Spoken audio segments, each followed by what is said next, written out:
Welcome to Tile Trends by Tile Club, a woman-owned tile company based out of lovely Northern California. This podcast keeps you up to date on all the latest in tile trends and design, and this week we'll be discussing the biggest tile trends for 2023. I'm your host, Lindsay Flukiger, and joining us today is our expert guest, interior designer Nicole Mackelprang. Kick things off, Nicole, can you tell us a little bit about the inspiration behind your personal design aesthetic? Yeah, absolutely. So growing up, I looked up to my mom a lot because she designed our house and everything was always in order. And so when we got the opportunity to have our own house, we really were able to kind of just express ourselves. My style's actually changed a lot over the last, 2 years. It went from a really farmhouse style to now it's a little bit more mountain modern, I guess you would say. So it's really been really fun to just kind of see our home transform based off of our personal styles. And obviously we have huge influence on, social platforms where we see things every single day. So that's kind of been a really big influence to us. I love that. There's so many wonderful platforms and outlets for us to discover what can work for us. And sometimes it can be a lifelong discovery of what your true style is. Yeah. But speaking of trends and styles, so to start off today, we would love to hear a little bit more about what you think are some of the most popular styles right now, especially when it comes to tile. Yeah, I think there was a huge phase, I would say probably last year, where everyone was sticking with neutrals, just safe colors. And I think things have expanded a lot more in the last, 6 months into more bolder colors, and people are being a little bit more bold in their homes with their decor. We've taken a route of just adding some darker, bold colors, some greens and blues, and looking at those as more neutrals. Geometric patterns where you've got your herringbone, your hexagons, stuff like that. Big tiles and big colors are kind of in right now. So awesome. Yeah. So we definitely live for the big and bold, and love that is, the bigger and the bolder you go, the more I think expressive you can be with your own personal preferences. So how are people using tiles in unique ways in 2023? Yeah, I think that what I've been seeing a lot is people using them for accent features in their home. So whether it be on walls, whether it be mostly, backsplash is kind of a traditional thing, but I even think using multiple tiles in bathrooms has been really in, and then really just matching textures. The amazing wood textures on tiles are really fun. The marble and just kind of mix matching all of those together just creates a really unique space in people's homes. Oh, definitely. Oh, love that. So what do you think people should keep in mind when selecting materials and colors for their tiles? You mentioned some of the wood look and marble. What do you think people need to be looking for when they're starting this journey of selecting what material and colors will work for them? Yeah, I think that it really depends on not only your taste, but kind of your lifestyle. There are some tiles that are more durable than others. So that's something that's super important when choosing, I think, colors that don't fade over time. If that's something that you're wanting longevity out of your tile, that's a super important touch as well. I love lighter colors usually, but I know that with grout, sometimes it gets really dirty. So if I had kids, that may not be the choice for me. But yeah, looking at just kind of your lifestyle, your personal style, and then also just durability and and the cost, I think, is the big thing to look at as well. Wonderful. And as we heard in your bio, you are the happy owner of 2 wonderful pups. And I am, yes. Floors can get dirty. I know as well. We have a 200-pound English Mastiff. So wow. It's really, really easy for floors to get dirty.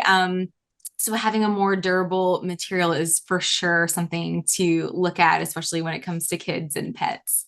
Yeah, I think so. And I think also something to keep in mind is just the installation of it as well.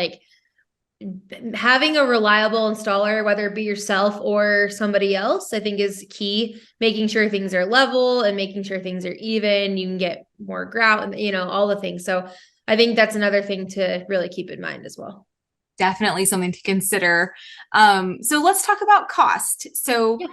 You do a lot of your own renovations in your home. That's kind of been your journey, is showcasing that. what do people need to consider when they're choosing the right tile for their particular budget? Yeah, for sure. So I think for the biggest thing that we can that we looked at in our like bar in the basement, as I'll just use that as an example, is we talked about just doing the backsplash. So just doing between the top and the bottom cabinets. And then we really looked at the space and we were like, how can we make this like a real statement? And so we ended up going with a smaller tile that was a little bit more affordable so we could cover the entire area from, top of the cabinets to the ceiling. And so I think just that's the first thing we looked at is the space and making sure that we were picking tiles. I think a lot of the time, like with smaller tiles, you end up spending more, just depending on the detail, where if you look at bigger tiles, they cover more surface area. But we found a really affordable tile actually with Tile Club that we love. And we were able to really like line it. I did notice as well, something when we looked at cost was individual tiles versus like a mosaic piece. That was a big kind of like decision maker for us as well. We knew that it would take a little bit more skill to obviously lay our own individual tiles, and this was our first tile job ever.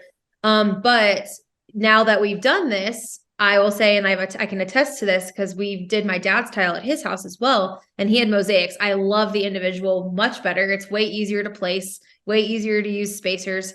So that's something that we look at like for the cost, and then again with the material. So something that is durable. And just to be transparent, right? I picked out this tile. I was in love with it.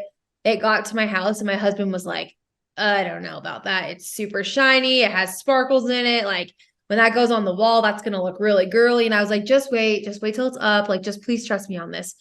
And we put it up and like the light barely hits it. You can't see any of the metallic. Like it's just amazing that, so I know that's not necessarily directly related to cost, but we wanted to make sure that we got a good quality product for what we were paying. And to be honest, like with how big that bar kitchen is down there, it cost us about $700, which is actually really affordable.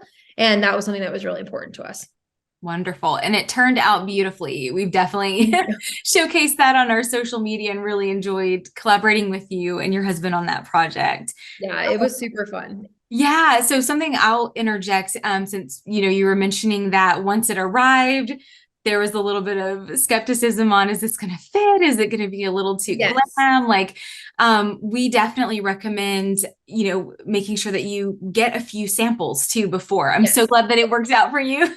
Yes, I know. And I honestly wish I would have gotten samples before. I think I like knew exactly what I was looking for. And I will say like there was a little bit of hesitation at first when I got it too.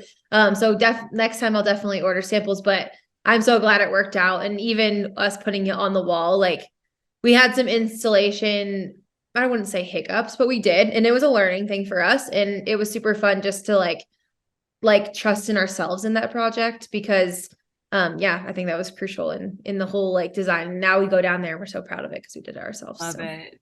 Yeah, unexpected surprises. And we really also loved, I know we're going a little bit off topic here, but just you had, gorgeous floating shelves. I mean, it wasn't, necessarily a simple install. I mean, you guys pulled it off beautifully, but you were definitely going for, maybe something that you had, seen on Pinterest or seen other creators use, and it was just so beautiful. So can you walk us a little bit through kind of the journey of choosing the design and kind of how it all came together, and like even what were some of the hangups that came your way? Yeah. So one of the biggest designers that I look up to is Shay McGee. Like I love all of her designs. And she uses a lot of like the uneven tiles, like the very like the tiles almost look homemade. Like that's just kind of like they're very imperfect. They have imperfections to them. They're different sizes, different shapes. Like I love that look. And that's kind of the look I was going for. And when I was looking at other tile options, the ones that I found were just outrageously expensive. And for that space, I told my husband, I can't justify spending this much money in this space down here that we're not living in every day when I'm not even going to spend that on my own kitchen. Right. So that was like the biggest deciding factor for us. And I think like overall, it was really cool to like learn, right? So we had our shelves installed before we even had the tile, just so we knew kind of where the markings were took those shelves off the wall, marked, and we invested in a tile saw, which is well worth it, by the way. And yeah, we really just kind of brought it to life. And to be honest, the hiccups we did run into, just to be transparent, like a big mistake that we made was we started from the left side, and instead of working left to right, we have a window in between, and we came up on each side, and we're like, oh, this will magically meet evenly in the middle. It didn't. So that was one of our big mistakes. And so we contemplated for a good hour whether we would take all of it off the wall. And then we were like, why don't we shave down each tile by a quarter of an inch? Or it was actually not even that much. And because these tiles are imperfect, you didn't notice it, right? Like it totally kind of went with it. And we had a couple that chipped well, and I was like, that's fine. It looks good. It blends in with the thing. So that was a blessing in disguise that worked out. But I mean, it did scare me for a minute. For sure. Oh my goodness. Well, I'm so glad it worked out. Again, it turned out beautifully. If you're not following Nicole, run and log in and check her out at our lake farmhouse. Our Lake Point farmhouse. It's our long. Lake Point farmhouse. And we will link everything as well on this podcast. So definitely go and check it out. So the tiles I think that you guys went with from Tile Club were our Majorca white, I believe. And they are an artisan style tile. So they are actually handmade.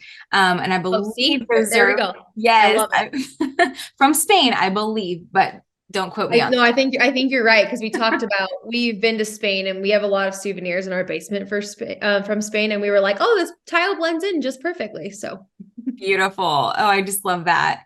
Okay, so awesome. And I definitely think you brought up a lot of really great points as far as cost. Sometimes things may not go as planned, or maybe a tile doesn't turn out to be, what you're thinking. So a lot of really great ideas, and hopefully shortcuts, or at least tips that our listeners out there can follow when they are selecting the tile of their dreams for their upcoming renovation. So are there any other rising trends when it comes to tiles that we should be on the lookout for this year? I definitely think texture is going to be a big thing. I think people love like the depth on their walls. Like accent walls was a huge thing the last 2 years. I think people are starting to use tiles for that. There's even a lot of like commercial buildings, like businesses that are doing the same. So I think that's like it's an ongoing home trend that's coming in, is just like the wood texture tiles, stone, like slate, stuff like that. Just to add some dimension to your walls. That's where, we would love to we would love to redo our master bedroom and incorporate those things. Just because we do feel like we've got these white walls everywhere. Right. And so it'll add some dimension, add some depth, and it'll pair really well with an accent wall that we do in our bedroom. So beautiful. One of the products that we've seen just fly off the shelves literally has been our Japandi wood look slat tile. It is, we can't keep it. Every time I go to buy it, it's like sold out. It's gone. I know. I'm like, we did our basement bathroom, and we have this beautiful like freestanding tub, and I'm like, it looks so good behind that. And every time I go to find it, I'm like, oh, it's sold out again. I just got to buy it back in stock. We'll have to put you on our alert list for that. Yes, please do. But yes, and obviously we have a stone look behind me today, which is again our Baroque blue.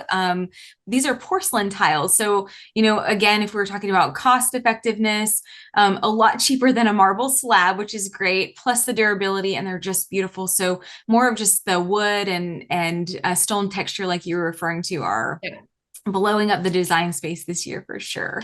Yeah. I think it's just getting more normalized too, to even put tiles on your wall. Yes, for backsplash, that's great. But like a lot of people are removing their like builder grade mirrors, and they're completely tiling the entire wall instead of doing necessarily a backsplash. So there's a lot of trends on the horizon. Definitely, which is so exciting to see.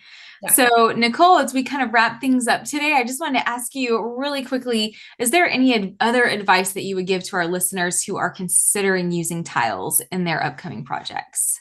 I would say my biggest advice would be just number one, doing your research. I think that was a big piece for us. Like we probably took a month before we chose what tile we were using and where we were going to put it.